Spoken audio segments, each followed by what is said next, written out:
Thank you all for coming to what hopes to be a very entertaining evening. First, I'd just like to say thank you to the Student Philosophy Committee for organising this event. The question of whether or not God exists has undoubtedly been one of the most controversial, intellectually challenging and widely discussed questions for, well, forever. Chairing the debates tonight, you'll be pleased to know, is Professor Carl Chin. I think it's entirely appropriate tonight that a debate in Birmingham should be chaired by a man with perhaps the most authentic Brummie accent you will ever hear. He is a historian, a writer, a radio presenter, magazine editor, but sadly, an Aston Villa supporter. So on behalf of the University of Birmingham, I'm delighted to introduce our chairman for tonight, Professor Carl Chin.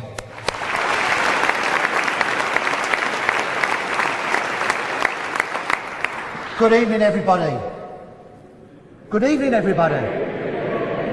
To an evening of debate and discourse. And welcome to the University of Birmingham for those of you who are not from the university, and to this magnificent and splendid setting of the Great Hall. Our two debaters this evening are Professor William Craig and Professor Peter Millican. Professor Craig is a leading Christian philosopher, a defender of Christianity in debates and lectures across the world. He's the author of numerous books and articles, and he is Research Professor of Philosophy at Talbot School of Theology in La Mirada, California.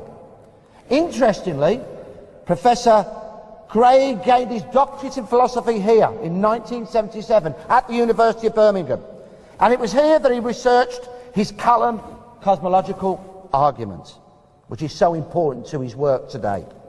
He then moved on to Germany, to Belgium, and is well known now across the globe.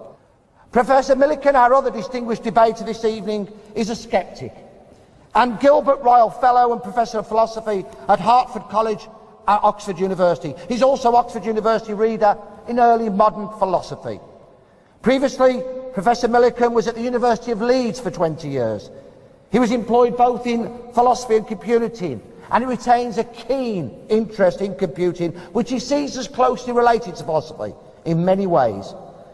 Professor Millican's philosophical interests abroad, although most recently his research was founded on one person in particular, another skeptic, David Hume, the 18th century Scottish philosopher, historian, economist and essayist, known especially for his philosophical empiricism and his scepticism, and of course a key figure in the Scottish Enlightenment. Thank you again for your attendance in such great numbers, and may I welcome to the stage Professor Craig. Thank you.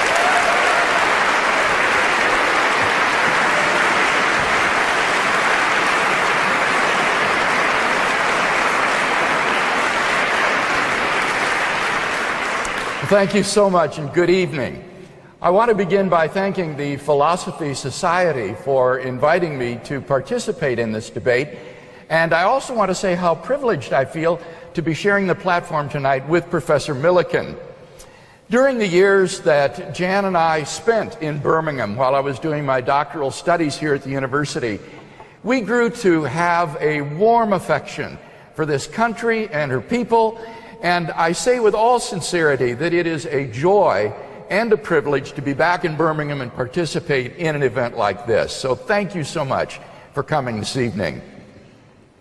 Now, in tonight's debate, I'm going to defend two basic contentions. First, that there are good reasons to think that theism is true, and secondly, that there are not comparably good reasons to think that atheism is true. Now, I'll leave it up to Professor Millican to present his arguments for atheism before I respond to them. In this opening speech, I want to sketch briefly 5 reasons in favor of God's existence. As a professional philosopher, I think that God makes sense of a wide range of the data of human experience, including philosophical, scientific, moral, historical, and existential considerations. So, what are some of these data? Well, number one, the origin of the universe. Have you ever asked yourself where the universe came from? Why anything at all exists? Well, typically atheists have said that the universe is just eternal and uncaused. But there are good reasons, both philosophical and scientific, which call that assumption into question. Philosophically, the idea of an infinite past is very problematic. If the universe never had a beginning, that means that the number of past events in the history of the universe is infinite. But the real existence of an actually infinite number of things leads to metaphysical absurdities. For example, suppose you had an infinite number of coins, numbered 1, 2, 3, and so on to infinity, and I took away all the odd-numbered coins. How many coins would you have left? Well, you'd still have all the even-numbered coins, or an infinity of coins. So, infinity minus infinity is infinity. But now suppose instead that I took away all of the coins numbered greater than 3. Now how many coins would you have left? 3. So infinity minus infinity is 3. In each case, I took away an identical number of coins from an identical number of coins and came up with contradictory results. In fact, you can subtract infinity from infinity and get any answer from 0 to infinity. For this reason, inverse operations like subtraction and division are simply prohibited in transfinite arithmetic. But in the real world, no such convention has any sway. Obviously, you can give away whatever coins you wish. This and many other examples suggest that infinity is just an idea in your mind, not something that exists in reality. But that entails that past events, since they're not just ideas but are real, must be finite in number. Therefore, the series of past events can't go back forever. Rather, the universe must have begun to exist. This conclusion has been confirmed by remarkable discoveries in astronomy and astrophysics. We now have pretty strong evidence that the universe is not eternal in the past, but had an absolute beginning a finite time ago. In 2003, Arvin Board, Alan Guth, and Alexander Vilenkin were able to prove that any universe, which is on average in a state of cosmic expansion throughout its history, cannot be infinite in the past, but must have a past space-time boundary. What makes their proof so powerful is that it holds regardless of the physical description of the very early universe. Because we don't yet have a quantum theory of gravity, we are not able to provide a physical description of the first split second of the early universe. But the Bohr-Guth-Vilenkin theorem is independent of any such physical description of that moment. Their theorem implies that the quantum vacuum state of the early universe, which some popularizers have misleadingly and inaccurately characterized as nothing, cannot be eternal in the past, but must have had an absolute beginning. Even if our universe is just a tiny part of a so-called multiverse composed of many universes, their theorem requires that the multiverse itself must have a beginning.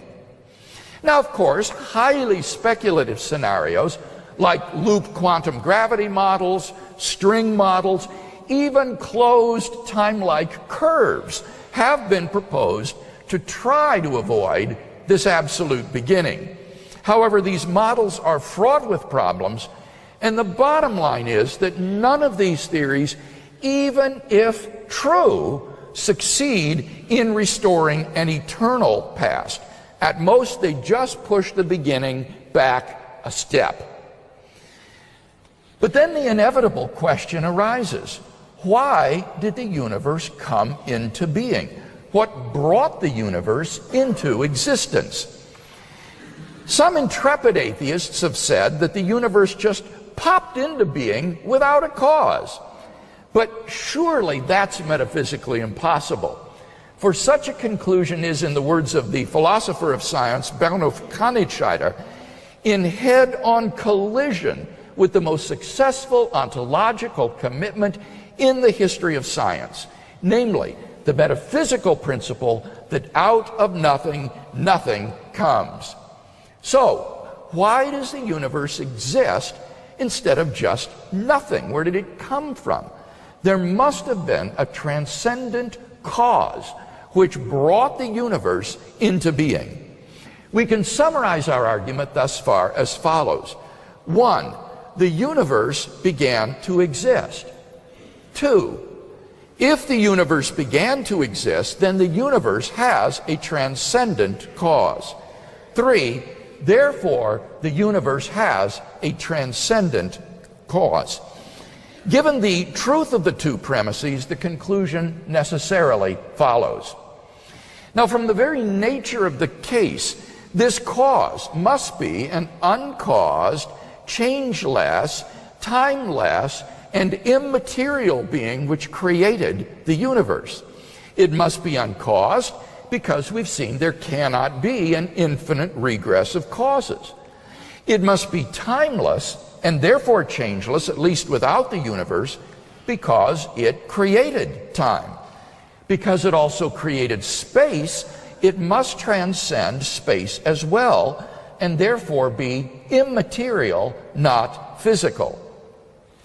Now, there are only two possible candidates that could possibly fit such a description.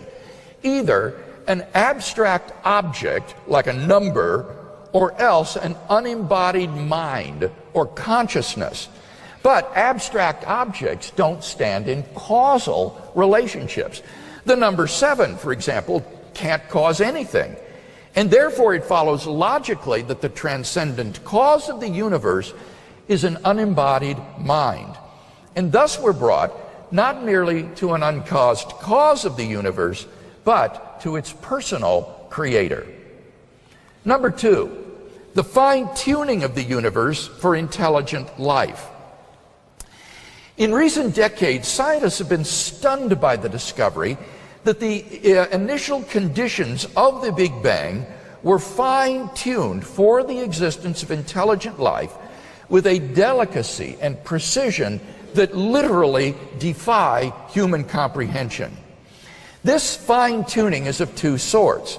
First, when the laws of nature are expressed as mathematical equations, you find appearing in them certain constants, like the gravitational constant. These constants are not determined by the laws of nature. Second, in addition to these constants, there are certain arbitrary quantities which are just put in as initial conditions on which the laws of nature operate. For example, the amount of entropy in the early universe.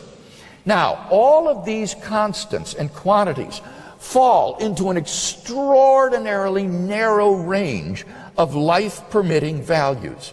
Were these constants and quantities to be altered by less than a hair's breadth, the life-permitting balance would be destroyed and life would not exist. We now know that life-prohibiting universes are incomprehensibly more probable than any life-permitting universe. Now, there are only three possible explanations of this extraordinary fine-tuning: physical necessity, chance, or design. Now, it can't be due to physical necessity because, as we've seen, the constants and quantities are independent of the laws of nature. So, maybe the fine-tuning is due to chance. After all, highly improbable events happen every day. But what serves to distinguish chance events from design is not simply enormous improbability, but also the presence of an independently given pattern to which the event conforms.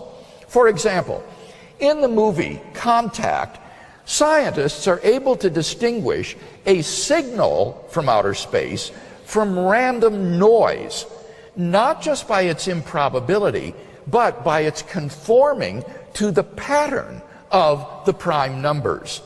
The fine-tuning of the universe for intelligent life exhibits just that combination of incomprehensible improbability and an independently given pattern that are the earmarks of design. Hence, we have good reason to think that, too, the fine-tuning is not due to either physical necessity or chance, from which we may conclude, therefore, it is due to design. And thus, the fine-tuning of the universe implies the existence of a designer of the cosmos. Number 3, the existence of objective moral values and duties in the world. Our first two arguments give us a creator and designer of the universe, but they don't tell us anything about his moral character. How can we know that he is good? My third argument addresses that question. Premise 1 states, if God did not exist, objective moral values and duties would not exist. By objective moral values, I mean values which are valid and binding independently of whether people believe in them or not.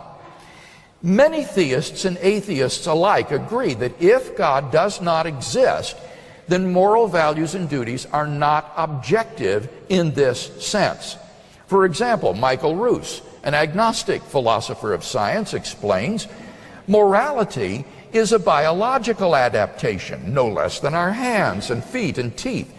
Considered as a rationally justifiable set of claims about an objective something, ethics is illusory. Morality is just an aid to survival and reproduction, and any deeper meaning is illusory. On a naturalistic view, moral values are just the byproduct of biological evolution and social conditioning.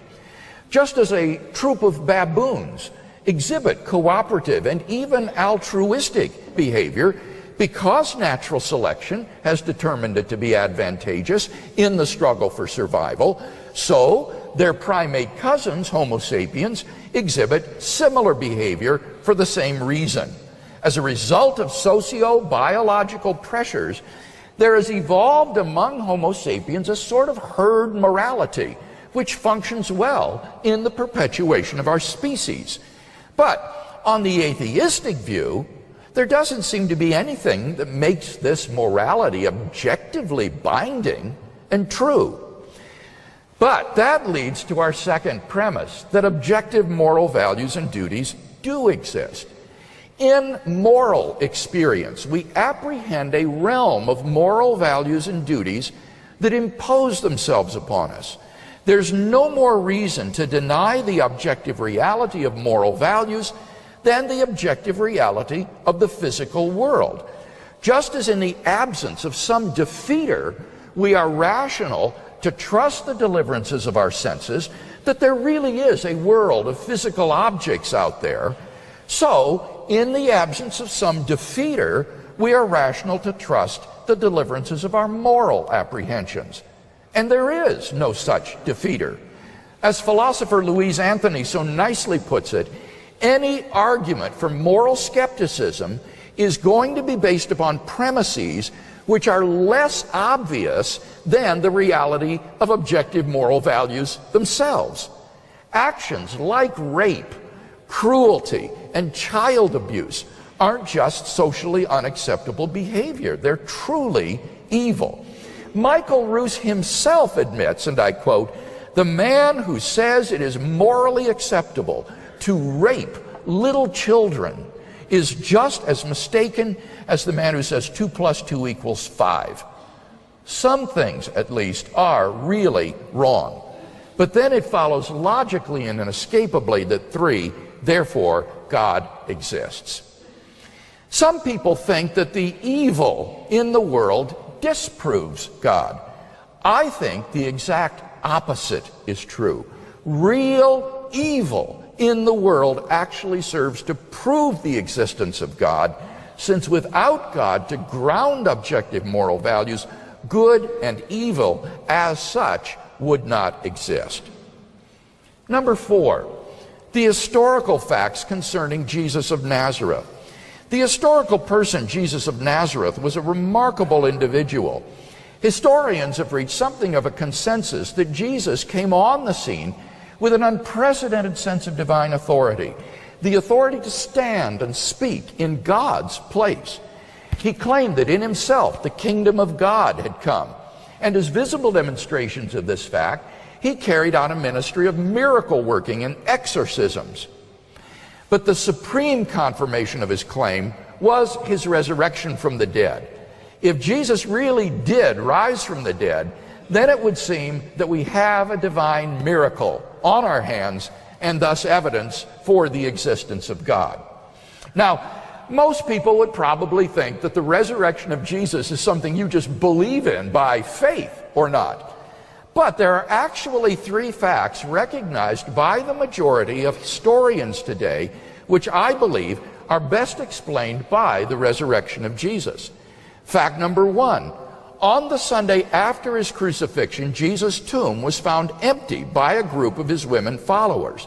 According to Jakob Kramer, an Austrian specialist, by far most scholars hold firmly to the reliability of the biblical statements about the empty tomb. Fact number two, on separate occasions, different individuals and groups of people saw appearances of Jesus alive after his death. According to the prominent New Testament critic Gert Ludemann, it may be taken as historically certain that the disciples had experiences after Jesus' death in which Jesus appeared to them as the risen Christ.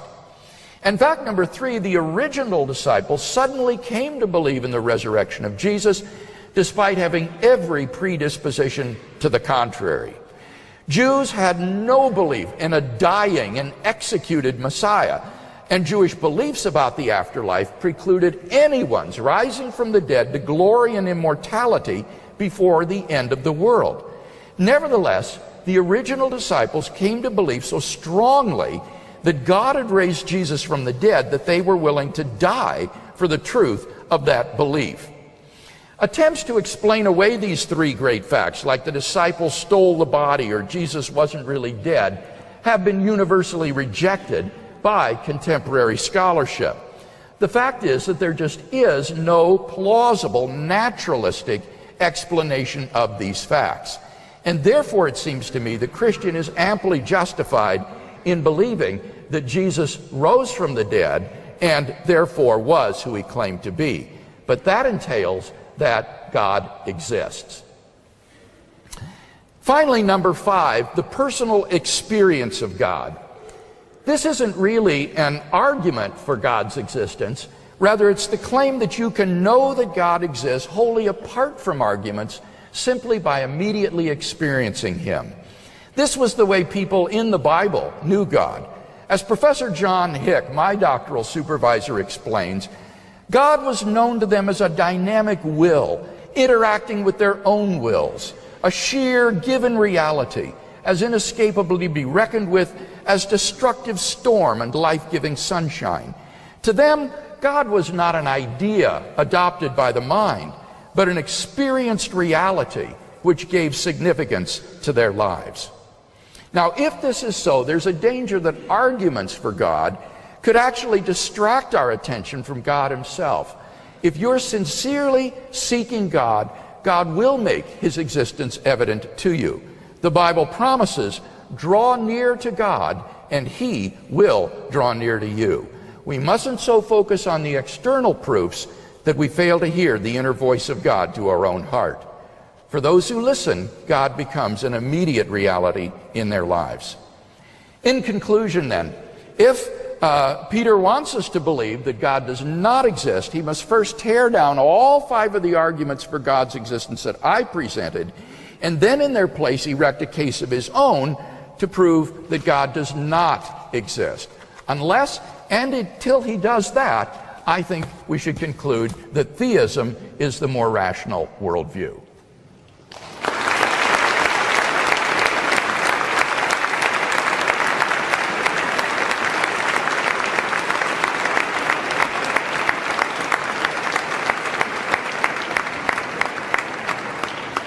Thank you, Professor Craig. And may I now ask you to welcome to the lectern Professor Millican, who will have 20 minutes equally to present his arguments and his position with regard to our debate this evening, Does God Exist? Professor Millican. Thank you very much.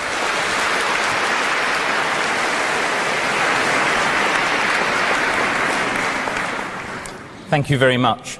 First, I'd like to thank the Student Philosophy Society for inviting me to participate in this event, and Professor Craig for fitting it into his punishing schedule. As an academic philosopher, I don't get many opportunities to have my thoughts considered by so many people, but Bill's pulling power has ensured a good turnout. And I'm grateful for the opportunity to talk to you about this extremely important issue, and I hope to help stimulate your own thoughts about it. Worrying about this very issue was what most engaged me with philosophy when I was a young student, and it's intellectually fascinating as well as potentially vital to how we see life, the universe, and everything. Most of what I say tonight will be directed against Bill's arguments, because he's the one with the onus of proof here, as the proposer of the proposition that God exists. Just to get clear on what this implies, it will be useful to spell it out. So I call this the Christian God hypothesis, that the universe was created by an omnipotent, omniscient, morally perfect being who cares specially about mankind and who acted historically through Jesus of Nazareth. This is a specific factual claim, and we're discussing the evidence for and against its truth. So I'm not going to consider the merits or otherwise of religious practice, the consolation of religious belief, nor any alternative supernaturalist beliefs. Since Bill has cited the alleged resurrection of Jesus as one of his arguments, I take it that we are concerned quite specifically with the traditional God of Christian philosophy, not any other. And as you can check out for yourself on Wikipedia, there are plenty of other gods to consider, even if we confine ourselves to the Near East and North Africa and just the letter A. With another 25 letters to consider, plus China, India, Japan, the rest of Asia, Europe, Sub-Saharan Africa, North America, South America, Australasia and Oceania, there are far more to come. Clearly, we are amazingly prone to believing in gods. And perhaps the main reason for this is our tendency to what has been called promiscuous teleology, that is, seeing purpose in everything. Young children naturally think of inanimate objects as acting with a purpose. For example, in a recent experiment, a majority of 7- and 8-year-olds endorsed the explanation that mountains exist to give animals a place to climb, in preference to the alternative that mountains exist because volcanoes cooled into lumps. We humans are also very prone to seeing patterns in things and looking for reasons for anything we notice, even if it happens to be coincidence. So when we can't find a reason for something significant, such as a violent thunderstorm or a plague, it's very tempting indeed to invoke invisible intelligent powers as the cause. Gods, demons, witches, and so forth. Once this happens, of course, the familiar dynamics of human society and politics come into play.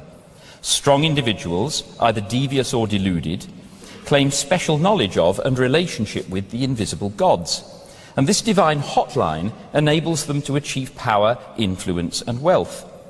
My own university, Oxford, derived a great deal of money from donors who thought that by leaving a legacy of subsidized scholars to pray for them daily, they would be spared some of the torments of purgatory and hell.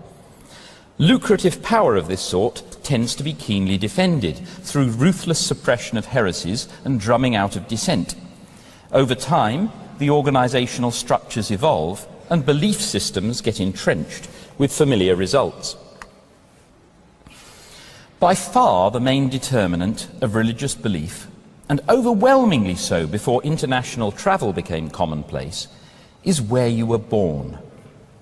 This clearly isn't consistent with the hypothesis that people generally adopt their religion on the basis of rational considerations. No, it's manifestly a cultural phenomenon with traditional beliefs cascading down the generations quite independently of whether there's any good reason for holding them.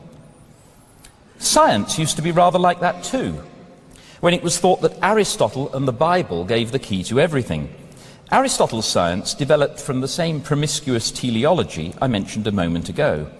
For him and his medieval followers, stones fall because they are striving to reach the centre of the universe. And stars move through perfect circles around the earth because they are striving to imitate the eternal perfection of God. We know better in the wake of Galileo, Kepler and Newton, but that was 2,000 years after Aristotle had died. The progress of knowledge was painfully slow over all those Christian centuries, when pagan libraries and schools were systematically burned and closed, and even the books that remained, including the Bible, could only be read in Latin and Greek. Hereford's Cathedral Mappa Mundi bears graphic testimony to this lack of progress. It dates from the turn of the 14th century, just 200 years before Columbus, but faithfully draws its information from writings of the early 5th century, with nothing apparently learned over those 900 years. By comparison, Galileo's refutation of Aristotle, for which he was famously persecuted by the Church, was barely 400 years ago. But in those 400 years, virtually all of science as we know it has built up, massively transforming the world by its careful method of observation, experiment, and open critical scrutiny. Scientific beliefs do not depend on cultural indoctrination for their acceptance and transmission. As a result, you won't find scientific theories being geographically determined in anything like the way that religions are. Now, I expect that as I say all this, Bill is preparing to accuse me of the genetic fallacy, because I might seem to be... Bullseye! Because I might seem to be arguing that because the belief in the Christian God has dubious origins, therefore it must be false. But that's not what I'm saying. Of course, it's possible that the belief in God could be true, even if we hold it for feeble reasons. But my point is that if some method of acquiring beliefs leads to lots of different and conflicting beliefs, then that method obviously cannot be relied on. Now, many of the religious belief systems around the world do clearly conflict with each other, so they cannot all be true. Indeed, if we focus on those religions that make an exclusive claim to truth, such as Judaism, Christianity and Islam, at most one of these can be true. However, they could well all be false. Since these beliefs are typically acquired and maintained in much the same way, from parents, by religious education, from charismatic preachers, ancient holy books, appeal to religious experience, and so forth, it follows that these methods of acquiring and maintaining beliefs cannot be relied upon to deliver truth. This should give pause to the honest believer, sincerely searching after truth, when he or she finds that many other people, thinking in the same sorts of ways, have come to such incompatible conclusions.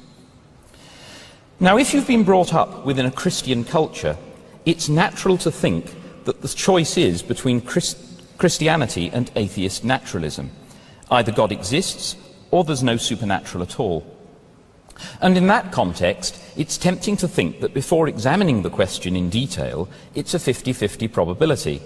So when you come to a debate like this one, you might feel that neither of us has more burden of proof than the other. But this is quite wrong. Because in arguing for the Christian God, Bill is supporting just one supernaturalist system out of thousands, whereas I am doubting whether there is good reason to believe in any disembodied supernatural intelligence. There is a total lack of any solid scientific evidence for such disembodied intelligence. All well-attested examples of intelligent behaviour rely on a complex physical structure, a brain, or perhaps in the future a computer. Moreover, all well-attested examples of perception and mental causation rely on physical intermediaries, light rays, signals travelling down nerves, and so forth. There is no solid evidence whatever for clairvoyance, telepathy, or telekinesis. None. Maybe you don't want to take my word on that. But it's surely obvious from everyday experience that the quality of our thinking clearly depends on the physical properties of our brain. When we are sick or tired or senile or under the influence of drugs or deprived of oxygen, our thought is correspondingly affected. This is absolutely familiar, yet many religions, including Christianity, would have us believe that our thought can exist quite independently of the brain, unimpaired and even enhanced after the brain and the whole body have been completely destroyed. Well, let me be extremely generous and allow that amazing conjecture, which lacks any shred of solid, repeatable experimental support, and which is so contrary to all our experience of the close correlation between the mind and the brain, a probability of 50%. Even if I do so, Bill's specific religious claim that there is just one omniperfect God, uniquely revealed through Jesus of Nazareth, has to share that 50% probability with thousands of other conflicting religions. This is why I say that the rational attitude is to place a very strong burden of proof on Bill. Unless his case is overwhelmingly strong, we should not believe that there is any such God. That implies at least agnosticism, but I think also atheism. The rational attitude, in the absence of a very strong case for the existence of a Christian God, is to believe that there is no such thing. Just as the rational attitude towards any speculative theory, in the absence of a strong case in favour, is to presume that it is probably false. Speculative religious theories are a dime a dozen, and the vast majority of them have to be false. Why should we suppose that this one is any exception to the rule? So how strong is Bill's case for the Christian God? I'll start with his favourite Kalam cosmological argument, the first part of which usually goes like this, and I'm presenting it slightly different from the way Bill has tonight. I prefer this way because it divides it into two stages, as we'll see. So we have whatever begins to exist has a cause, the universe began to exist, therefore the universe has a cause. The argument is, of course, logically valid. Indeed, the conclusion follows trivially from the premises. But I'm not persuaded by either of the premises. Where is the evidence that whatever begins to exist has a cause? Certainly I have plenty of experience of change in the world and of new things being formed from old, as when a house is built or a plant grows from seed. And as far as I can tell, such changes that I have experienced are indeed causally governed. But these changes were all rearrangements of existing materials, and I've never experienced things coming into existence from nothing. So I cannot infer from my own experience that it is reasonable to expect creation from nothing, if it ever happens, to be causal in the same way. Moreover, such second-hand evidence as I do have that bears on the matter tells in the opposite direction. Quantum particles do apparently jump into and out of existence from nothing, but this behaviour seems to be quite random. So the closest examples that I know of to creation ex nihilo are non-causal, and we have even more reason to doubt Bill's first premise. But things are even worse than this. For every change that I have experienced in the world has had, as far as I can tell, a physical cause. Even personal actions, as I said before, happen through physical intermediaries. All our evidence suggests that mental activity is dependent on brain activity. And in any case, I've never seen mere thought create a new object. So a more precise version of Bill's first premise would be, whatever begins to exist has a physical cause. However, if the universe is understood to include all physical things, then it seems obvious that it as a whole cannot have a physical cause. And I have excellent reason to doubt whether that principle can be valid as applied to the entire universe. This illustrates how problematic it can be to extend any principle from parts to wholes, a mistake which is sufficiently well known to have the name of the fallacy of composition. Every sheep in the farmer's flock has a mother, but it doesn't follow that the flock has a mother. And even if every physical thing has a cause, it does not follow that the entirety of physical things has a cause. This point is even more compelling in the wake of Einstein's general relativity. which implies that space and time are in some way part of the physical universe. The only sorts of causes that we can understand, including intelligent causes, act in time. If time does not exist without the physical universe, then it is hard to understand how the notion of causation can even apply to the creation of that universe. What about Bill's second premise, that the universe began to exist? To get clear what's being claimed here, we need to distinguish between our local universe, for which there is evidence of some sort of Big Bang about 13.7 billion years ago, and the global universe, by which I mean all physical things, whether in our local universe or elsewhere. Now, cosmologists speculate about the possibility of there being multiple universes. Indeed, there are a number of different theories that would predict this. They also speculate about oscillating, bubble, or evolving universes with multiple Big Bangs and so forth. So even if our local universe did indeed begin to exist in the Big Bang, it's entirely possible that it has a physical cause within the global universe. Moreover, there is no contradiction in supposing that the global universe is infinite in the past, even if the local universe is not. Bill standardly gives two reasons for thinking otherwise, one of them that infinities cannot be real. I shall return to that later. Bill's second standard reason for denying that the universe is infinite in the past appeals to physics, and the Borde, Guth and Millican theorem, which proves, making assumptions that seem reasonable, that any universe which is on average in expansion cannot be eternal in the past. An interesting result indeed, but it doesn't show anything like as much as Bill needs. In response to the question, does your theorem prove that the universe must have had a beginning? Alex Millican answers, no, but it proves that the expansion of the universe must have had a beginning. You can evade the theorem by postulating that the universe was contracting prior to some time.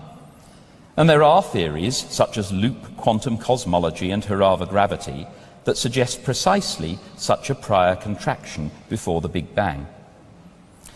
In any case, the bottom line is that as things stand now, it's impossible to have any confidence in tracing our physical theories back to or beyond the Big Bang. They would imply an initial singularity, a point of infinite density, temperature, pressure and curvature, which presumably on Bill's principles would be impossible anyway, since he says infinities aren't real. But more importantly, it seems that general relativity, on which all this is based, is inconsistent with quantum mechanics and breaks down at these infinitesimal scales.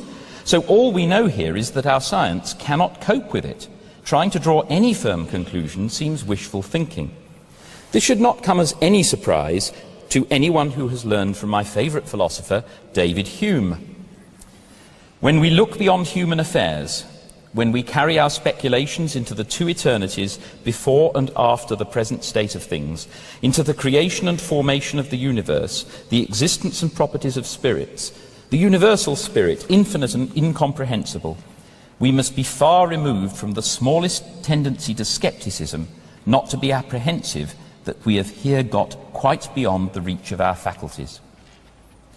Everything we know about modern physics suggests that at a very small and very large scale, our intuitive notions of what makes sense are very unreliable guides to truth.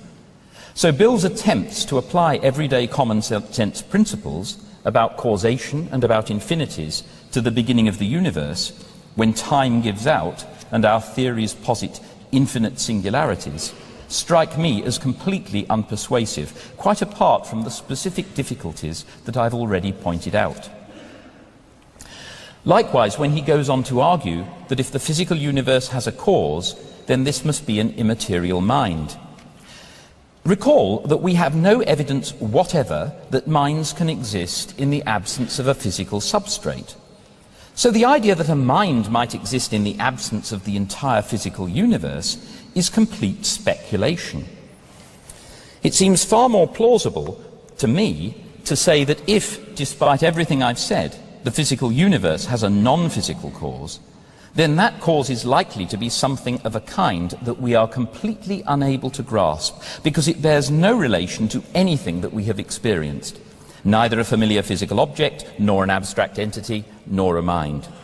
We are finite physical animals, evolved to live and perceive within a world of medium-sized objects.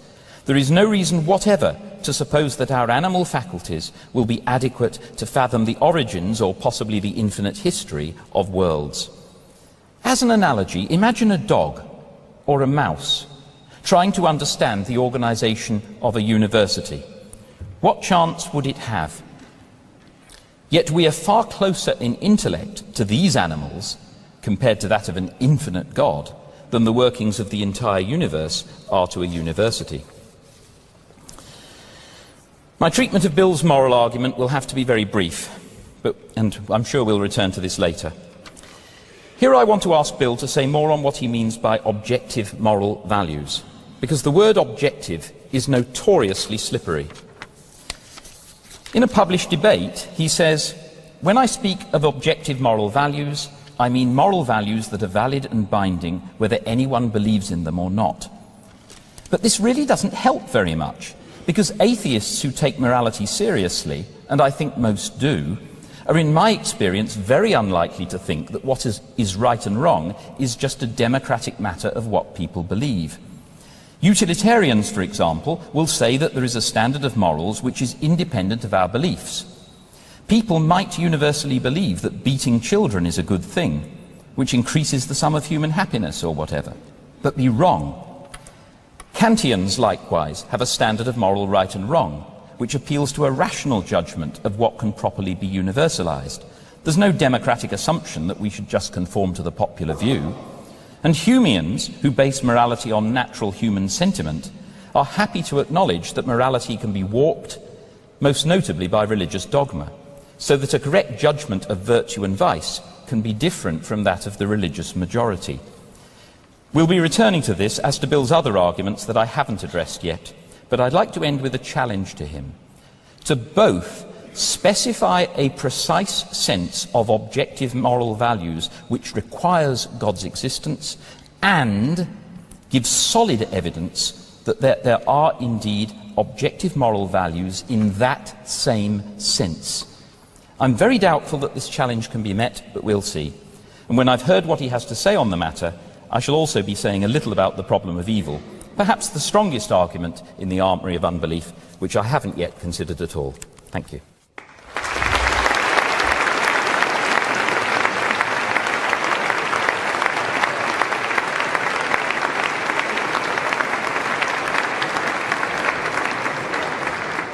Thank you, Professor Millican, and can I thank both our speakers so far for not only the deep knowledge and philosophy that they bring to the debate, but also the courtesy that they are bringing to a debate, which we should always bear in mind when we disagree with each other.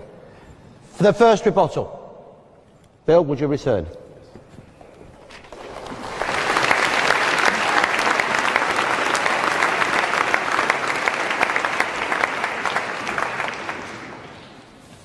You'll recall that in my opening speech I said I would defend two contentions in tonight's debate. First, that there are good reasons to think that theism is true. Secondly, that there are not comparably good reasons to think that atheism is true. Now, has Professor Millican offered comparably good reasons for atheism tonight? Well, I think not. Indeed, he said, I have the burden of proof because I'm holding that God does exist, and that's the proposition under debate. I think that's incorrect. The proposition under debate tonight is a question: does God exist? And if he intends to answer that no, then he needs to give some justification for that. Otherwise, we're simply left with agnosticism as a sort of default position. But if he is going to answer the question under debate tonight, then he needs to offer arguments for atheism. Now, he suggests that children have a tendency to personalize things, that religion is a cultural phenomenon. And as he anticipated, I was immediately going to say, but as an argument against the belief in God, as a claim that that means the proposition God exists is false, this is clearly the genetic fallacy. But he responds, well, I'm not saying that that belief in God is therefore false. He's saying it just shows that if some method leads to conflicting beliefs, then it can't be relied upon. Well, let me comment in two respects on that. First, there is no one method which is common to all religions, which leads to these conflicting beliefs. It's not as though the diversity of religions leads to the inadequacy of some one method for inferring. I'd like to know what that method is if he thinks there is one. But secondly, and more importantly, my method this evening is logic and evidence, plus personal experience. So it's the same sort of evidence to which he would appeal to justify scientific hypotheses. So I don't think that that consideration need concern us tonight. We're on the same playing field using the same method, logic and evidence. He does give one argument for atheism, though, which is that the absence of evidence for God should lead us to think that God does not exist. Well, now, I think this is fallacious. The absence of evidence is not necessarily evidence of absence. For example, we have no evidence of an early inflationary expansion of the universe. And yet, many cosmologists believe that such an era actually occurred. Or we have no evidence that there's gold on Pluto, for example. Does that mean, therefore, there is no gold on Pluto? Clearly not. So when does the absence of evidence count as evidence that something does not exist? Well, it would only be in the case that we have a situation in which if something did exist, then we should expect to see more evidence of its existence than that which we do see. For example, the absence of evidence for a planet between Venus and the Earth is good evidence that there is no such planet. Now, apply that to God. The absence of evidence for God's existence would count as evidence against God's existence only in the case that if God did exist, we should expect to see more evidence than we do see. And in practical terms, what that means is if God exists, should we expect to see more evidence of his being than the origin of the universe out of nothing, the exquisite fine-tuning of the universe for intelligent life, the apprehension of a realm of objective moral values, the resurrection of Jesus of Nazareth from the dead, and the immediate experience of God? Well, I think the answer is obviously not. So to carry this point, Dr. Millican needs to prove that it is highly probable that if God exists, then we should have more evidence of his existence than that which we do have. And I think that's sheer speculation. So we haven't heard any really good arguments tonight to think that God does not exist. How does he respond to my arguments for God's existence? Well, my first argument, if we can go back to my PowerPoint, it doesn't look, oops. Sorry, Peter. Shall I help? No, that's all right. My first argument was based on the origin of the universe. And I argued first that the universe began to exist. And here he says, well, but look, there are different multiverse scenarios, various models of the universe. I talked about those in my opening speech and explained that the Born-Guth-Vilenkin theorem applies to those and shows a beginning of the universe. And then he says, but Vilenkin says that you can avoid the Born-Guth-Vilenkin theorem by positing a contraction prior to this one. Now, this is a statement from a letter of Vilenkin to Victor Stenger, which is very often quoted out of context by atheists. Let me read you the full context. Vilenkin says, you can evade the theorem by postulating that the universe was contracting prior to some time. This sounds as if there is nothing wrong with having a contraction prior to expansion. But the problem is that a contracting universe is highly unstable. Small perturbations would cause it to develop all sorts of messy singularities, so it would never make it to the expanding phase. So he says, if someone asks me whether or not the theorem I proved with Born-Guth implies that the universe had a beginning, I would say that the short answer is yes. If you are willing to get into subtleties, then the answer is no, but. That is to say, you've got the problem with the messy singularities that prevent re-expansion. So in fact, the Born-Guth-Vilenkin theorem does imply an absolute beginning of the universe. Dr. Millican says, but we need a quantum theory of gravity to describe the early universe. The Born-Guth-Vilenkin theorem is independent of that. Vilenkin says, the remarkable thing about this theorem is its sweeping generality. We did not even assume that gravity is described by Einstein's equations. So if Einstein's gravity requires some modification, our conclusion will still hold. So it isn't affected by having a quantum gravity description. Here's Vilenkin's conclusion. It is said that an argument is what convinces reasonable men, and a proof is what it takes to convince even an unreasonable man. With the proof now in place, cosmologists can no longer hide behind the possibility of a past eternal universe. They have to face the problem of a cosmic beginning. So we've got good cosmological evidence that the universe began to exist, and Peter is yet to address my philosophical arguments against the infinity of the past. So we have good reason to think that the universe began to exist. Now, I suggest if the universe began to exist, then the universe has a cause.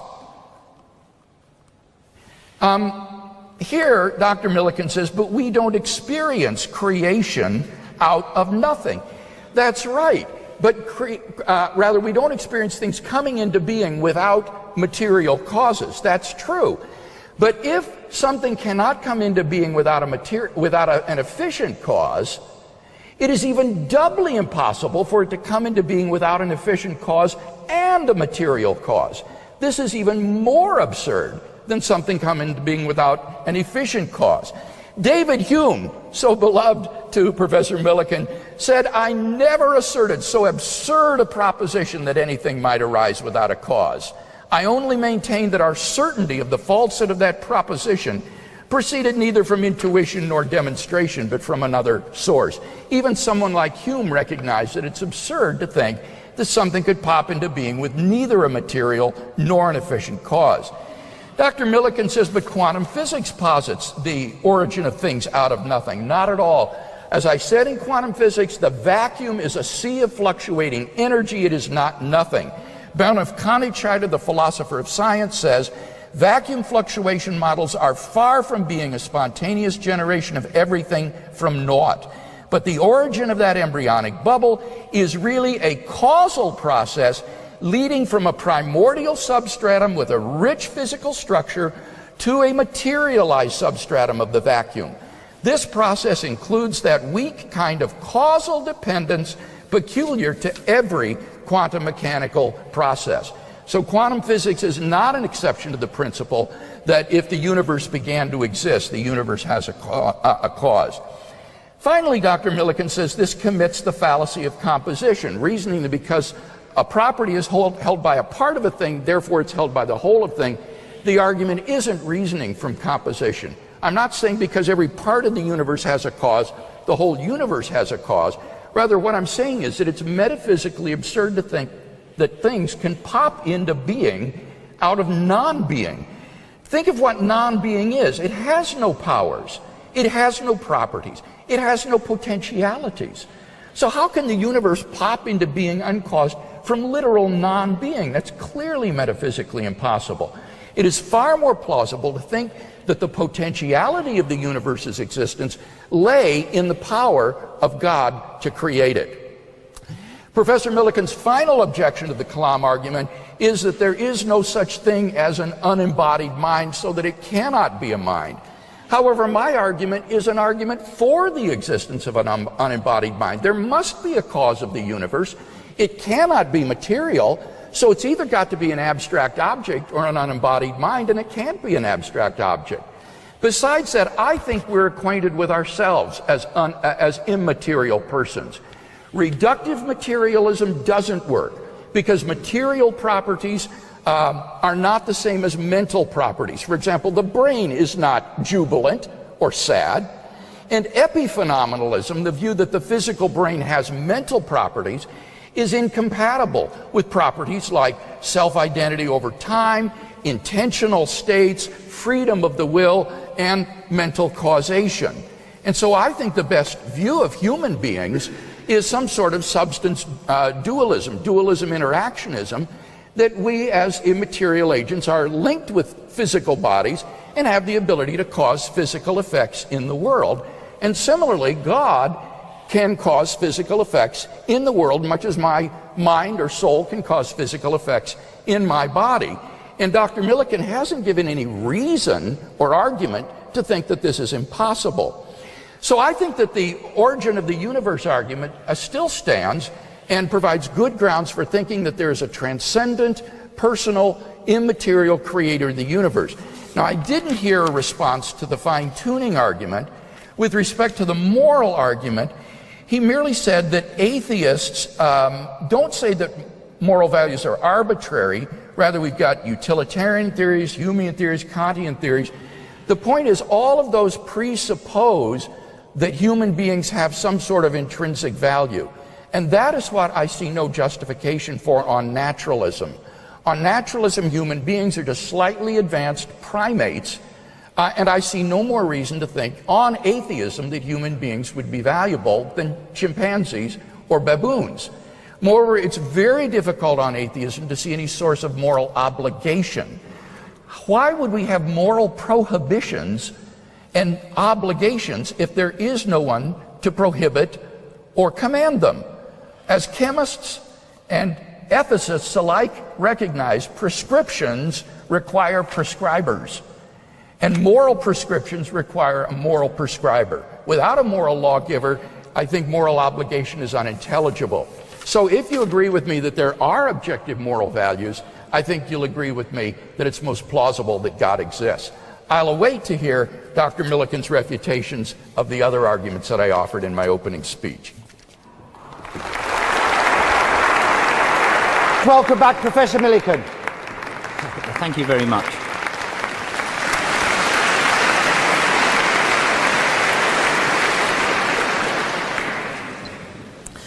Now, unlike Bill, I'm not an experienced pro at these things. This is my first, so I'm going to have to be a bit careful with the time.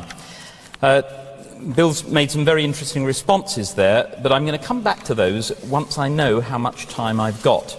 Because before that, I want to say something about the fine-tuning argument, and that will be pertinent to some of the comments that Bill has already made. So the fine-tuning argument is based on some apparent coincidences in physics that are genuinely intriguing, and I would concede this much to it, that if there is a physically inexplicable coincidence of the fundamental constants of nature, whose values have to be precisely tuned within a wide range of otherwise available possibilities to make a complex universe possible, then this constitutes a phenomenon which very naturally invites explanation in terms of a cosmic scale designer.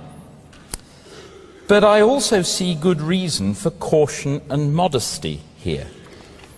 First, we must beware our natural tendency to see purpose in things too readily. This can make us bad judges of what is an impressive coincidence and what is not. Secondly, we only have experience of this universe. So even making sense of cosmic probabilistic claims is problematic. Our experiments and observations have a sample size of 1, and we really have no idea of the range of possible alternative scenarios. Suppose someone in the 16th century or before were trying to imagine modern physics. Thirdly, we can't rule out that some deeper explanation will be found for any apparent coincidences. For example, Guth's theory of cosmic inflation can explain some of them. Thirdly, there might be multiple universes, such as a world ensemble, an evolving sequence, or a complex of bubble universes, each with its own Big Bang and different conditions. Then it would be no surprise at all that observers have evolved only in those universes that are conducive to life. Fourthly, the physics on which this entire argument is based is young, incomplete, and radically imperfect. It's less than 100 years since general relativity and quantum mechanics, our best theories of the large and the small, were developed, and we still have no way of reconciling these with each other. String theory attempts this and speculates that the universe has 11 dimensions in order to facilitate it. But that still has a very long way to go and is widely regarded with amused skepticism by experimental physicists. Even worse, barely 30 years have passed since the existence of dark matter was corroborated, and only 13 years since dark energy was postulated. We still don't have much clue what either of these are. But analysis of the latest data from space suggests that 72.8% of the mass of the universe is constituted by dark energy and 22.7% by dark matter. That leaves only 4.56% as atomic matter, the stuff that we knew to exist prior to 1980. In short, a huge proportion of modern physics, including the results that Bill appeals to, is extremely recent and riddled with unsolved problems and anomalies. How likely is it that the physics of 100 years hence will look the same? Quite apart from all this, the fine-tuning argument seems very ill-adapted for proving or even supporting the existence of an omniperfect Christian God. One important point is that it does nothing to favour the existence of a morally perfect God over an equally powerful but supremely evil God, a nasty character I have called anti-God. Any reason that God would have for facilitating the evolution of complex, conscious, morally sensitive creatures capable of a loving relationship would equally be a reason for anti-God. The same qualities which give the potential for joy and love equally give the potential for misery and hate. So the fine-tuning argument does nothing to support the claim that God is good rather than evil, or indeed morally neutral. Perhaps the universe was just an amusing experiment or an exercise in dynamic art.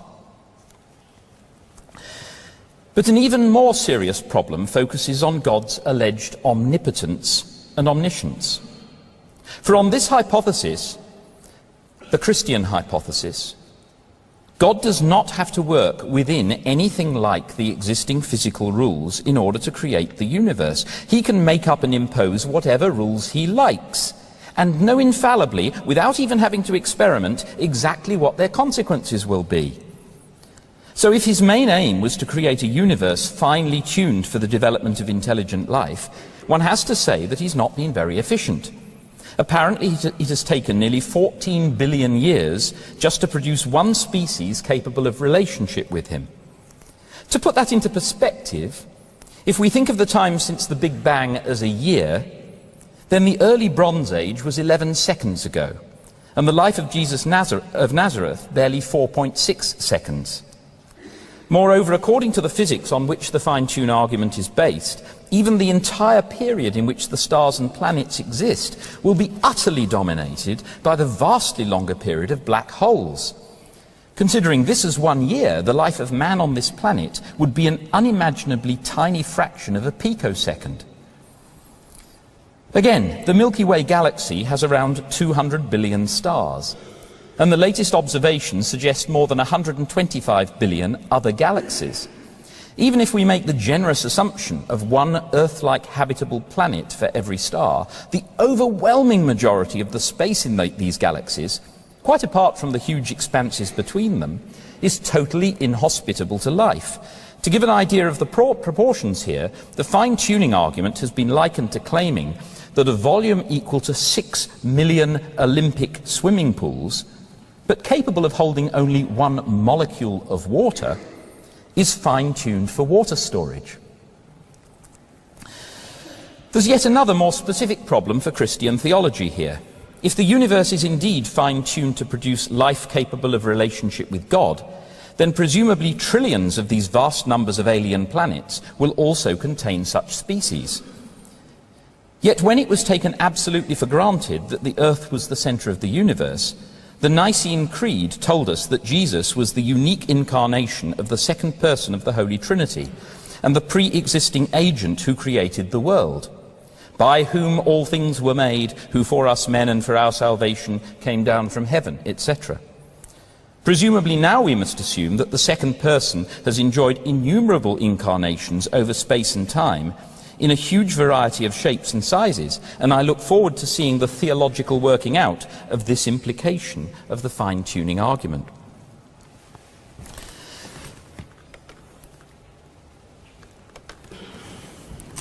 I now want to say a word about the issue of infinity, which is one of the things that Bill took up in his rebuttal there. He said that I hadn't addressed his philosophical arguments against infinity.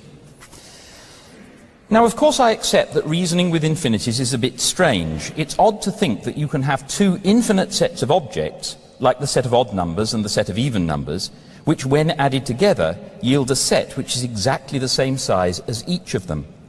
But there's no contradiction here, and indeed we know, since the work of Georg Cantor, that it's entirely possible to treat operations with infinities rationally and rigorously.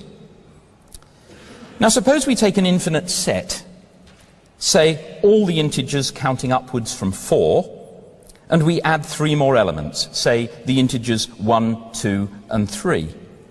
This yields another infinite set, the set of all positive integers. So infinity plus 3 equals infinity, and presumably infinity minus infinity equals 3, right? But as we know from the case of the odd numbers and the even numbers, infinity plus infinity equals infinity, which presumably means that infinity minus infinity equals infinity. So let's see those, they're up on the screen, together with a familiar arithmetical example to make clear what the pattern is. And the colours are intended to help there. There's nothing wrong with any of the additions here, but we can see that there's a problem, indeed an apparent contradiction, with the subtractions. Infinity minus infinity, apparently, cannot be given a consistent result. This is true, but absolutely nothing to worry about. Because all it means is that a certain equation, infinity plus what equals infinity, has more than one solution. When we say that 12 minus 7 equals 5, all we mean is that 5 is the unique solution to the equation 7 plus what equals 12. Where this sort of equation has more than one possible solution, we cannot properly talk about subtraction, because no unique value can be specified in that way. That's all. And there's absolutely nothing mysterious or contradictory about any of this. It's the same reason why you can't divide 0 by 0. The equation 0 times what equals 0 has lots of solutions. But that doesn't mean there's some fundamental problem with arithmetic using 0. It's just what you'd expect, given that 0 times anything yields the same result. Well, I have got a little bit of time now to address some of the things that Bill mentioned. He said that his method is logic and evidence. This is why I feel it's very important to go on and deal with the argument. I'm not suggesting for a moment that my argument about the onus of proof by itself was anything like enough. I agree, incidentally, that absence of evidence is not necessarily evidence of absence, but I disagree with his claim that if God existed, you'd expect a world just like this one, or at least it seemed to me that that was an implicit claim. If God existed, I would expect a world in which his existence was a great deal more plausible than the existence of anti-God. And I'm not going to argue that case in detail now. You've probably got enough of that in London from Stephen Law. Coincidentally, both he and I have written papers with that hypothesis quite independently. Millican, the problem is that the contracting universe is unstable. Yes, but of course that depends on current physics.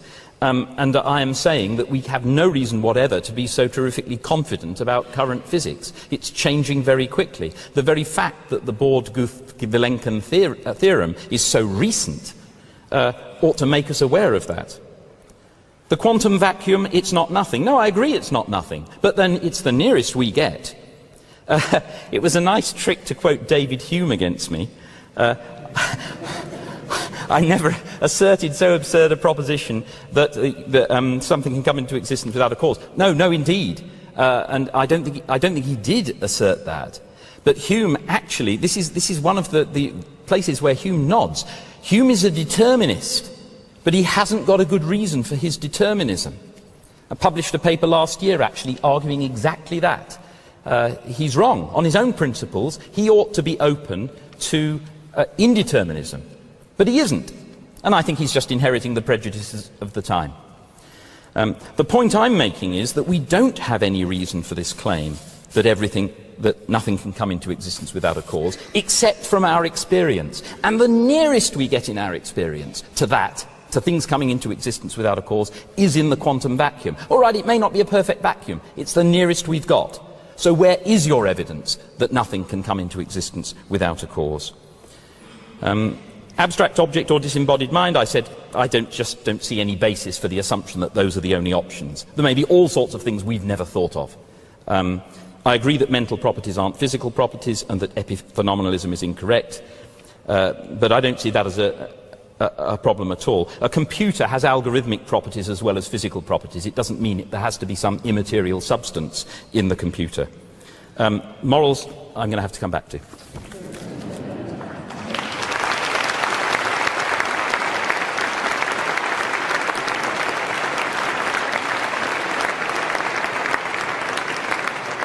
Thank you, Professor Millican, and welcome back now, Professor Craig, with his second rebuttal.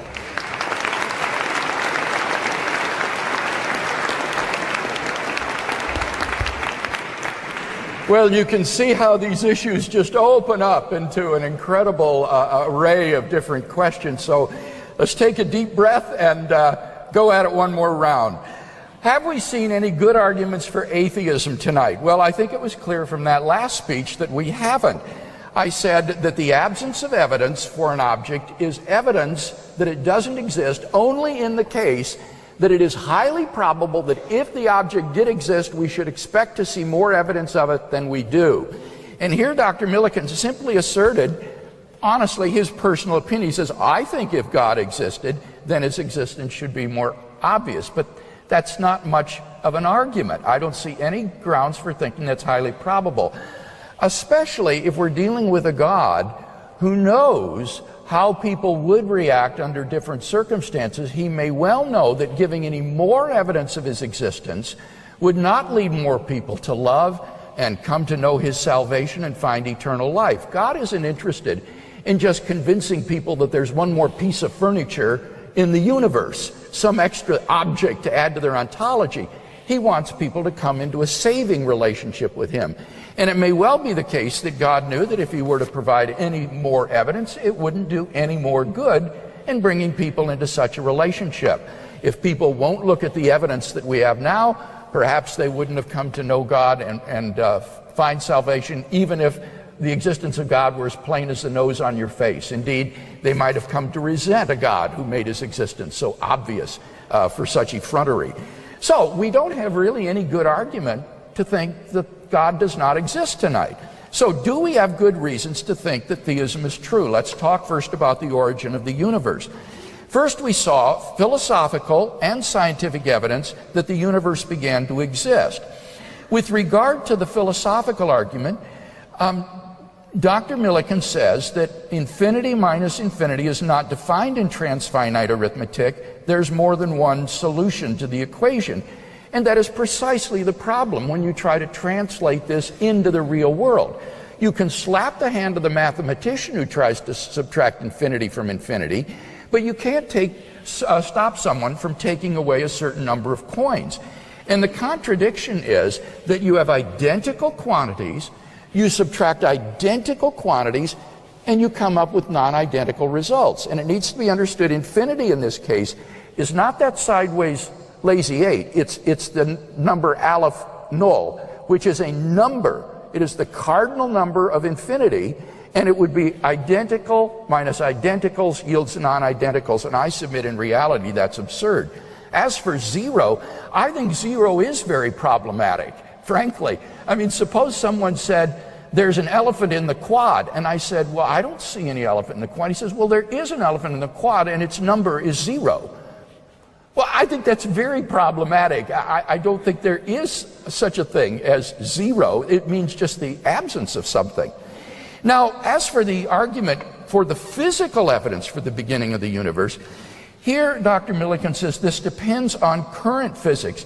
Well, of course it does, but that just is to admit my point, that the evidence of current physics supports the fact of the beginning of the universe. Moreover, this is widely accepted by physicists today. According to James Sinclair, a physicist on the Born-Guth-Vilenkin theorem, the Born-Guth-Vilenkin singularity theorem is now widely accepted within the physics community. As of this writing, 2009, it has gone largely unchallenged. So the evidence of contemporary cosmology supports my premise that the universe began to exist. Now, if the universe began to exist, then surely it has a cause. And here Dr. Millican didn't really respond to my point that the vacuum is not nothing, that if something can't come into being without an efficient cause, it's doubly absurd for it to come into being without an efficient or a material cause. Can there be an unembodied mind that created the universe? Well, remember, I suggested that we are minds that are connected with bodies, that we are immaterial substances that produce effects in our physical bodies. And here, unless I misunderstood you, Peter, I thought he said epiphenomenalism is a wreck. I thought that was what he said, and I would agree with that. But if that's the case, then I don't see that there's any argument that's been given tonight against the substance dualist view of human being, that we are immaterial substances conjoined with bodies, and therefore I see no problem in thinking that there might be an immaterial spiritual consciousness or mind, God, who created the universe. Indeed, I've given an argument for that conclusion based on the origin of the universe. Moreover, the argument from fine-tuning supports that. Now, here we have a number of arguments offered in response. I count 9 of them, soundbite-ish arguments. Number 1, we should be cautious about this, of course. Number 2, the probability claims are problematic. I think not. You simply compare the possible range that these constants or quantities could take to the life-permitting range, and you find it is exquisitely narrow, so that a dart thrown randomly at the range would have no meaningful possibility of striking the life-permitting range. The 3rd, 4th, and 5th objections are all based upon the fact that the current physics isn't very well established. And here again, I think most physicists would disagree. Robin Collins, a leading expert in this area, says, the above cases of fine-tuning alone show that the issue of fine-tuning is not likely to be resolved by a future physics. The cases of fine-tuning are multiple and diverse, so even if one cannot be certain of any given piece of evidence, together they constitute a compelling case for an extraordinarily fine-tuned universe. Dr. Law then says, this doesn't give you the moral properties of God. Of course not. I said that in my opening speech. That's what the moral argument gives you. He says that God's omnipotence could just create the universe out of nothing. Why fine-tune it? He's not very efficient. Efficiency, ladies and gentlemen, is an important value only for someone with either limited time or limited resources, or both. God is not limited in time or resources. I think the problem is that he's thinking of God from the perspective of the engineer. But suppose God is more like the artist or the gourmet chef who enjoys the delight of creating a beautiful universe. I don't think we can presume to tell God how he ought to create the universe. Now, Dr. Millican's 8th point is that there's a lot of empty space in the universe. That is itself a function of the fine-tuning. In order for the stars to cook up the elements for intelligent life, the universe has to expand for a certain amount of time, so that the large size of the universe actually bespeaks the fine-tuning of the universe for intelligent life. And besides, I think there could be extraterrestrial life that God has created elsewhere. As a theist, I'm perfectly open to that. That leads to the 9th objection. The Nicene Creed says that there is only one incarnation of the Son of God. I think the Nicene Creed is written from our perspective on this planet. God, if he has created intelligent life elsewhere in the cosmos, can easily provide for the salvation of those beings, perhaps through another incarnation, perhaps through another means of salvation. Perhaps those beings never fell into sin and need forgiveness and cleansing as we do. That's God's prerogative. So I don't think any of these 9 soundbite-ish objections really take seriously the problem of the fine-tuning, which is an argument that has compelled many physicists and philosophers to take quite seriously the idea that there is a cosmic designer. And of course, if Dr. Millican then finally deals with the moral argument, the resurrection of Jesus, and personal experience, it's going to be much too late for me to give much response to that tonight. But I hope that I've said enough to convince you that we have good grounds for thinking that theism is true.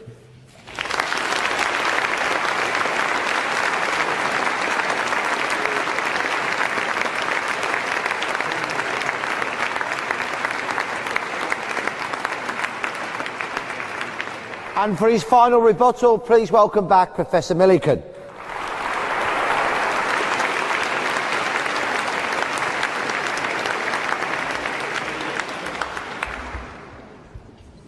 Thank you very much. This is really quite a challenge, I have to say. I'm going to start by just responding quickly to some of what Bill has just said. One thing that I found much too quick was the claim that if epiphenomenalism is false, then substance dualism must be true. That is, we must be an amalgam of mind and body where mind is a separate substance. Now, I haven't got statistics on that, but I know that the vast majority of philosophers think that is wrong, but very few are epiphenomenalists, I think. So the consensus of professional philosophers, I think, is very much against Bill here. I didn't anticipate that issue, so I didn't check, but I did check on the moral issue, the issue of moral realism. A recent survey of 900 philosophers, 56.3% of them, that's an absolute majority, were moral realists. But only 14.6% were theists. One rather assumes that the theists were all moral realists. But nevertheless, that's only, what, about a quarter of the number. So there are plenty of moral realists who are not theists, and I don't understand why Bill wants to say that as an atheist, one must presuppose that humans have no intrinsic value. Why would one think that? And I want to sharpen my challenge to him on the issue of morality. I know from what Bill has written elsewhere that he thinks it's entirely possible for an atheist to know what is right and wrong. But what he wants to focus on is the ontological question of what it takes to have an objective moral value. So I'd like him to say more about that. How is it that atheists who don't believe that there's a God, who don't see the evidence for that, are able nonetheless to detect objective moral values? Now, he pushed the analogy with physical objects. The claim is that we can rely on the perception of objective moral values in the same way that we can rely on our perception of physical objects. So you shouldn't be sceptical about objective moral values if you are prepared to accept physical objects, which we all do, of course. But it seems to me there's a bit of a problem here. I ought to perhaps preface this by saying I have real problems with the word objective. So if somebody was to say to me, do you believe in objective moral values, my first question would have to be, well, could you please spell out much more clearly what you mean by objective? Because there's a whole bundle of things that objective could potentially mean. I may come back to those if I have time later. But anyway, here's the issue. If an atheist can perceive a chair and know that the chair is there, without having to worry about what the exact nature of the chair is, and surely we can do that, we can perceive physical objects and yet not know what their real nature is. Presumably an atheist, in the same way, can perceive moral value without knowing what its nature is. Now, I find it very puzzling how to make sense of this. How can the reality of a moral value depend on God being up there, when God's being up there makes no impact at all on the person who is perceiving and responding to the moral value? I'm not questioning whether a theist might be comforted by the thought that the moral value puts them in tune with the ruler of the universe. Sure. But I don't understand any reason whatever why an atheist cannot believe in objective moral values. And certainly there's no reason why an atheist has to presuppose that humans have no intrinsic value. There are all sorts of things about humans that make them special. We are special, of course we are. You are also of my species, and that might give me a reason to care about you more than I care about others, even if there were nothing special about you. But in fact, there's plenty special about us. We're rational in ways that other animals aren't. And it's quite understandable why one should value that. I mean, I value knowledge, for example, as a philosopher. I think knowledge is a wonderful thing. I think it's valuable in itself. Now, am I going to be able to spell that out in a way that will persuade everybody, or somebody who doesn't see it that way? I'm not sure that I can, but I believe it. But I don't think there being a God up there who is a God of knowledge makes the slightest jot of difference. So I would like an explanation of how it's supposed to.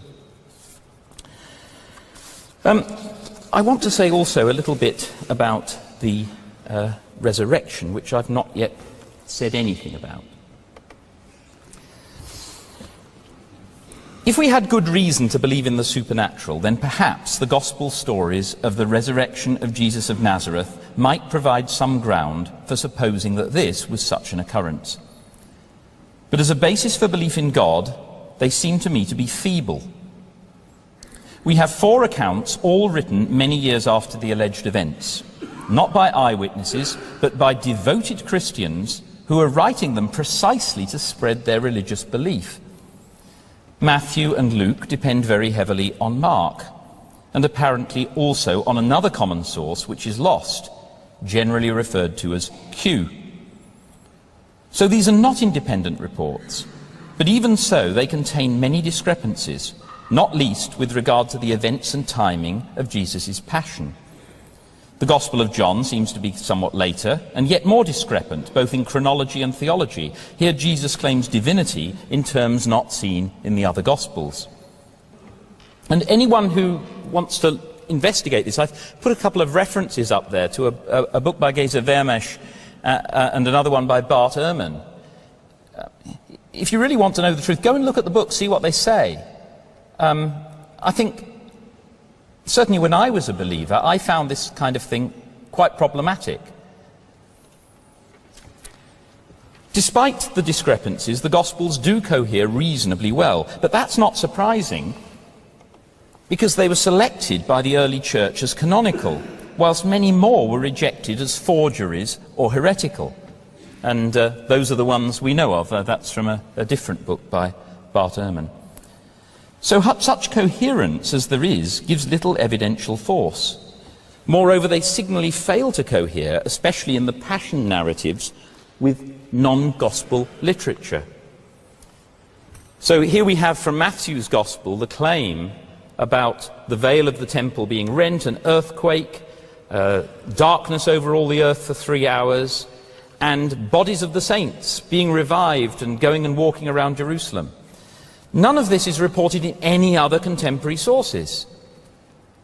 Are we really supposed to take this seriously as evidence that the scientific worldview is fundamentally wrong?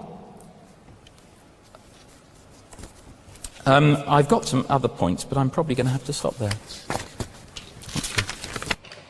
Thank you.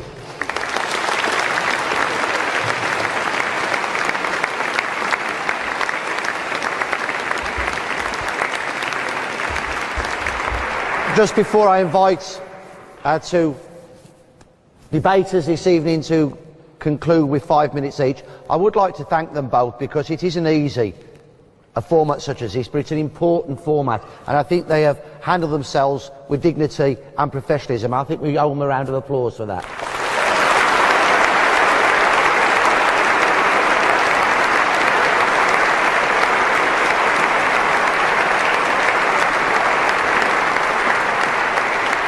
Could I welcome back for his last 5 minutes, and I mean 5 minutes, Professor Craig.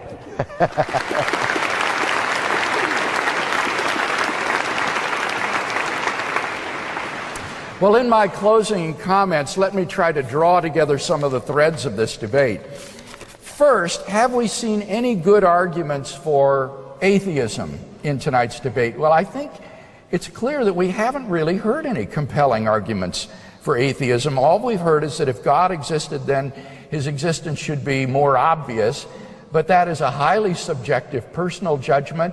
I see no reason to think it's true, especially if God knew that providing more evidence wouldn't lead to a greater degree of salvation and knowledge of God on the part of human persons. So we've not seen any reason tonight to answer the question, does God exist, in the negative. Have we seen some good reasons to think that theism is true? Well, I think we have. First, the origin of the universe. We've seen philosophical arguments and physical arguments for the beginning of the universe. We've also seen that if the universe began to exist, had an absolute beginning, that it surely must have had a transcendent cause that brought it into being. And whether or not one wants to indict epiphenomenalism or not as a theory of mind, the point is that I can't think of anything that would fit the description of an immaterial, non-spatial, trans-temporal substance which could causally bring the universe into being apart from an unembodied mind. That conclusion is then confirmed by the fine-tuning argument for a designer of the cosmos, which shows that this being must be a mind of incomprehensible intelligence in order to fine-tune this universe for intelligent life. That leads then to the moral argument. Is this creator and designer of the universe a good being? Well, I think so, because if God does not exist, it's plausible that objective moral values and duties do not exist. Here Dr. Millican says human beings are rational, but I see no reason to think that that invests them with some sort of intrinsic value on atheism. For example, Sam Harris is an atheist, and he says that the locus of moral value is the flourishing of sentient life. Now that would include rats, snakes, baboons, as well as human beings. So why prefer human flourishing on a naturalist view to just sentient life flourishing? Indeed, why should it be sentient life's flourishing that is the locus of the good? It seems to me that short of God, any sort of explanatory stopping point is just arbitrary. Particularly difficult is the problem of moral obligation and prohibition. Where would these come from if there is no moral lawgiver? Dr. Millican says most philosophers today are moral realists, but not theists. That's right, and that goes to support premise 2, that objective moral values exist. That's what that shows, but you can't appeal to popular vote to try to say, therefore, theism isn't necessary. The fact is that most moral realists don't have any adequate basis for their moral realism insofar as they're non-theists. He says, but then how can we detect moral values? How do we know what they are? Well, I would say that God may have constituted us in such a way that we can apprehend the moral realm. In fact, that's exactly what the Bible says. It says that God has written his moral law in the hearts of all persons so that we have an instinctual grasp of the moral law. So apart from God, it's very hard to see how we can have objective moral duties, but given God, moral duties and values are in place. Finally, the resurrection of Jesus. Here Dr. Millican pointed to the discrepancies in the gospel accounts. I want to point out that the 3 facts that I mentioned are agreed upon by the majority of historians today. He said, but what about Vermish and Ehrman? Vermish and Ehrman agree with the facts that I just mentioned. Both of them affirm the empty tomb. Ehrman affirms all of these facts. Here's what Ehrman says, and I quote, there are a couple of things that we can say for certain about Jesus after his death. We can say with relative certainty that he was buried. We also have solid traditions to indicate that women found this tomb empty 3 days later. This is attested in all our gospel sources, early and late, and so it appears to be a historical datum. And so I think we can say that after Jesus' death with some certainty that he was buried, possibly by this fellow Joseph of Arimathea, and that 3 days later he appeared not to have been in his tomb. Ehrman also accepts the appearances and the origin of the disciples' belief. So why doesn't Ehrman accept the resurrection of Jesus? For philosophical reasons. He's a naturalist, and therefore miracles are impossible for Ehrman. The skepticism of biblical critics who deny the resurrection of Jesus is not predicated on historical grounds, but philosophical grounds. The facts that I mentioned are in place. But if you're not a naturalist, if you're open-minded to theism, it seems to me very plausible that the best explanation of the facts is the one the disciples gave. God raised Jesus from the dead. Finally, my 5th point has gone undiscussed today, that you can know God exists by immediate and personal experiencing him. The God who raised Jesus from the dead is alive today and can be known personally, and I would encourage you to seek and find him in your own personal life if you haven't had the joy of doing so yet. Thank you.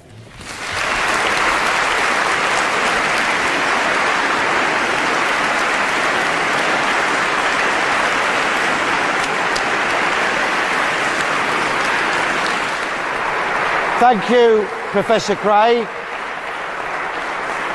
And for his final 5 minutes summing up, please welcome back Professor Millican.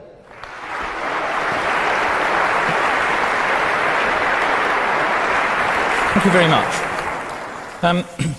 I disagree with Bill that no arguments for atheism have been presented here, and indeed that I haven't addressed the issue of religious experience. I pointed out at the beginning that religious experience is an extremely unreliable method of knowledge or alleged knowledge.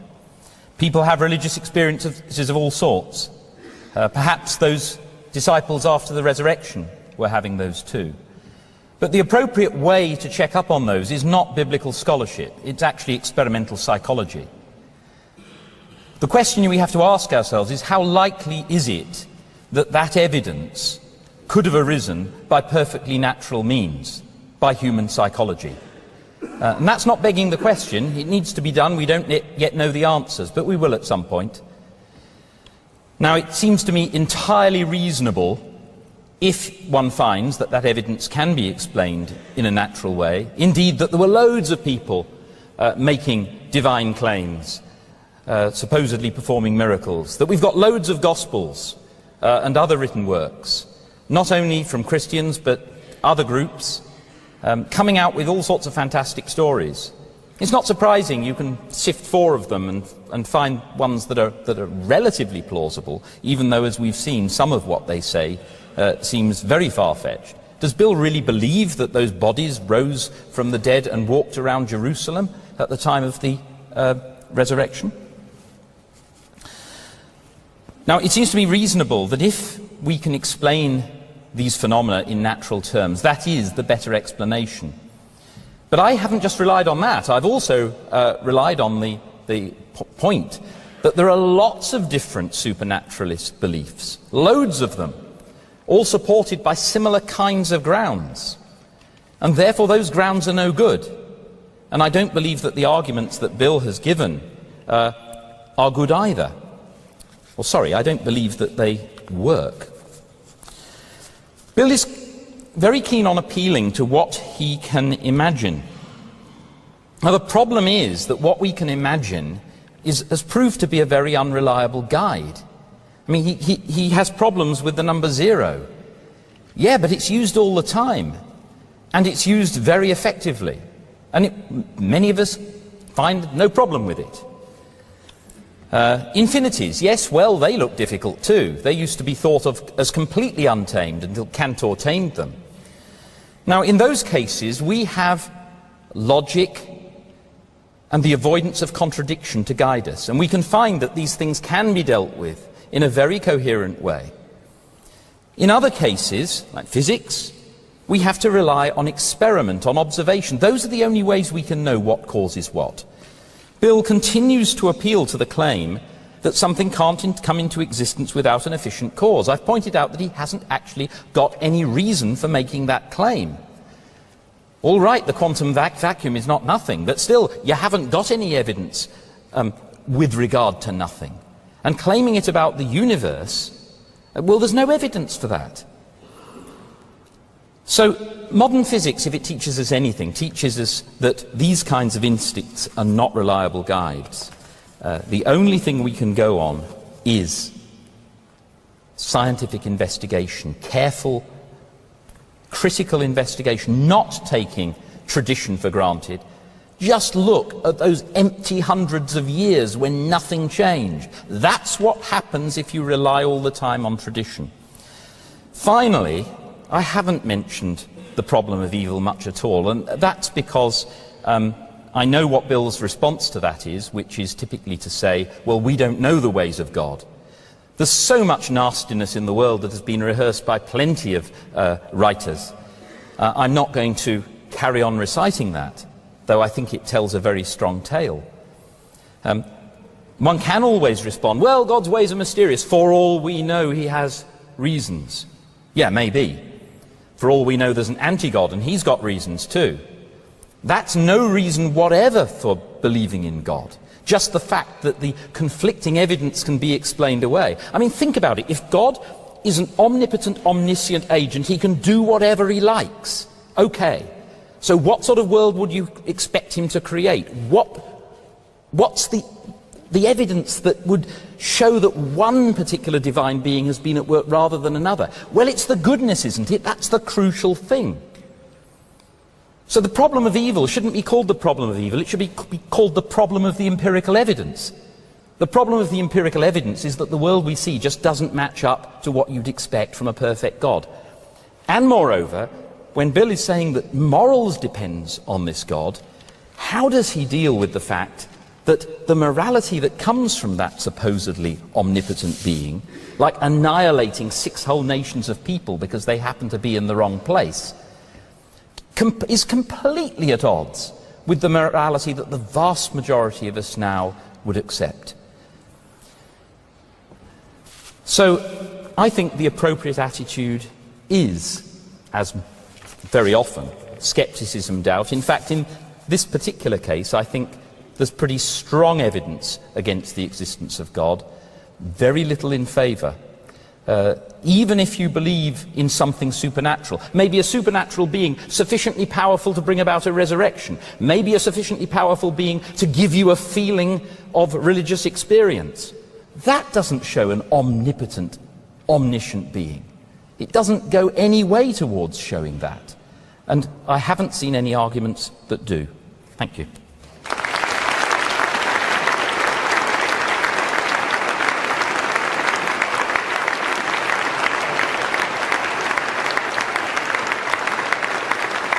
Before I move into the questions from the floor, ask them a question that struck me as I was listening to them.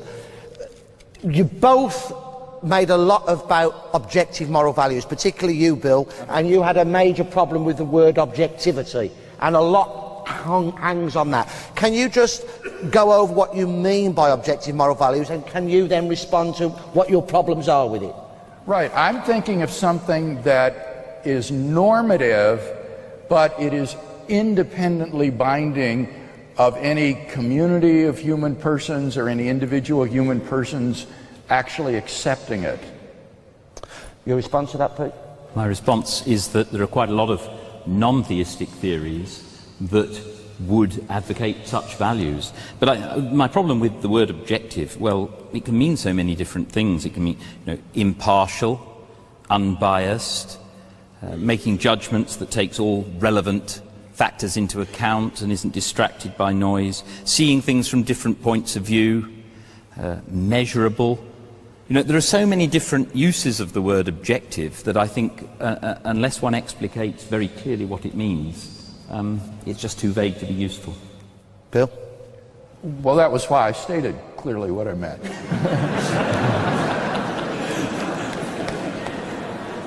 Let's move on then. Question. If the universe, I think I'm going to go to you first of all, Bill, if I may, for this one. If the universe needs a cause, doesn't God? What causes God?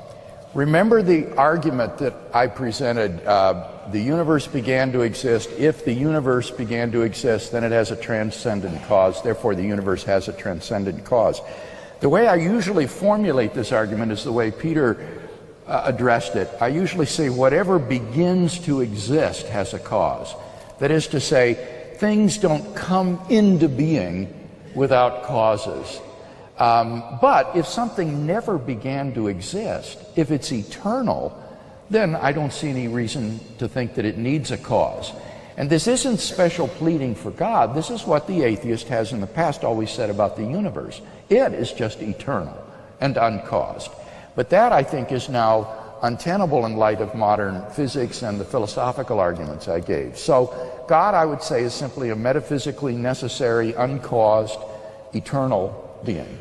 Does that not perhaps strike some problems with your arguments about infinity? Yes, it would if I thought that God existed through a backwards, infinite series of past events. It would apply to the life of God as well as to physical events. And therefore, the conclusion I draw, and the one that is drawn by traditional proponents of this argument, like Al-Ghazali, the medieval Muslim theologian, is that time had a beginning. and that the boundary, as it were, of time is the eternal or the timeless state of God, so that God is timeless without creation. God would be analogous to the cosmological singularity which marks the beginning of the universe in the Standard Model. It is not a point in space-time, it's a boundary of time. And that's what I would say similarly of God's eternity. Peter. Yeah. Whatever begins to exist has a cause. I mean, I think there's something a little bit sneaky here in that it can look as though the premise is being cooked up in order to suit God. But I do feel that the question asked makes a good point.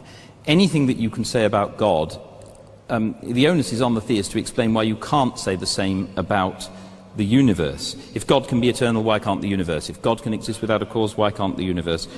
I also want to make this point that all of our knowledge of any of this stuff, our own intuitions are not reliable. We have to rely on experience. And we don't have any experience of things coming into existence ex nihilo, either with or without a cause, except possibly quantum particles. So I don't see how we can possibly know this. Again, experience tells us that minds are dependent on bodies. And I'm not prejudging the question here about, immortal life and all that, but just think about evolution. Okay, I mean, I take it the fine-tuning argument naturally goes along with support for the theory of evolution. Because if you're just going to create intelligent creatures, just go and do it, right? You don't need to go through all this rigmarole of 13 billion years. Now, in an evolutionary theory, you've got mind arising eventually when we do, but it's coming from body. When babies are born, the body's there first, then the mind comes. Whereas the theistic theory says that in this one unique case, the mind comes first and can exist without the body, and we've got no evidence for that at all. Just before I ask you to respond about the theory of evolution, you mentioned several times in your presentation and rebuttal about the idea that why didn't God create a perfect world if he was all-knowing and all-seeing? What would that then lead to the argument from perhaps a Christian point of view or a religious point of view about free will?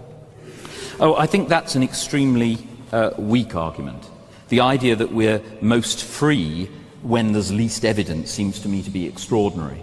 If I have a choice between two things, and one of them is something I really like, and the other one I don't, and I choose the one I really like, then surely to goodness that's a free choice. If, on the other hand, I end up, as it were, tossing a coin, that doesn't make it more free, it makes it less free, if anything. When you freely do something standardly, it's because you've got a reason to do it. So if you've got no reason, that's not freedom. Bill, can I ask you about the theory of evolution and Peter's point, and then to come back on about free will as well? Well, theologically, I'm quite open to the theory of evolution. I think that this is a question to be settled scientifically. And any doubts that I might have about the biological theory of evolution would be scientific, not theological. Namely, the explanatory mechanisms of genetic mutation and natural selection have not been demonstrated to be adequate explanatorily to account for this amount of biological complexity in so brief a time. And when you press evolutionary biologists on this, they will admit that they don't really know that these mechanisms are adequate. It's simply an extrapolation from very limited evidence to just a massive macroevolutionary inference. And I fully expect that in this century we will see a new theory emerge with additional explanatory mechanisms. And that's already beginning to happen in developmental evolutionary biology. Could I make one other very brief point? I think Peter's answer surfaces a very deep difference between us, which we don't probably have time to talk about that tonight. And that is, I think that Peter is what's called an epistemological naturalist, or naturalized epistemology. He takes logic and scientific evidence as the only sources for knowledge, whereas I also accept rational intuition in addition to those. And as Michael Ray has argued in his book, World Without Design, naturalized epistemology is really incapable of justification because it can't be justified through its own resources. You can't prove through logic and scientific evidence that you should only believe what can be proved through logic and scientific evidence. So the only really defensible form of naturalized epistemology is to say this is simply a methodological assumption which a researcher adopts to do his work, but if somebody else wants to have different methodological assumptions, then he's free to do so as well. So Peter, are you a naturalised epistemologist? I was really pleased with myself then. I've been panicking for the last 5 minutes. How do I pronounce that properly? I ain't saying this again. Right. Actually, I'm a skeptic. I mean, I'm open-minded, and I'm not dogmatically naturalist. I mean, I think actually naturalism, it's a very... I mean, I think that when you think of somebody who thinks that the only things that exist are physical things, right, it's natural to think in terms of the physics of the 17th and 18th centuries. So we think of things as made of solid matter bashing around into each other. And then you think, well, wait a minute, modern physics isn't at all like that. So what is a natural property when you start getting weird quantum things? And I'm not sure that, I don't see that it's easy to divide things up in this way. Science evolves. What I am committed to is empiricism. We learn from experience what does what.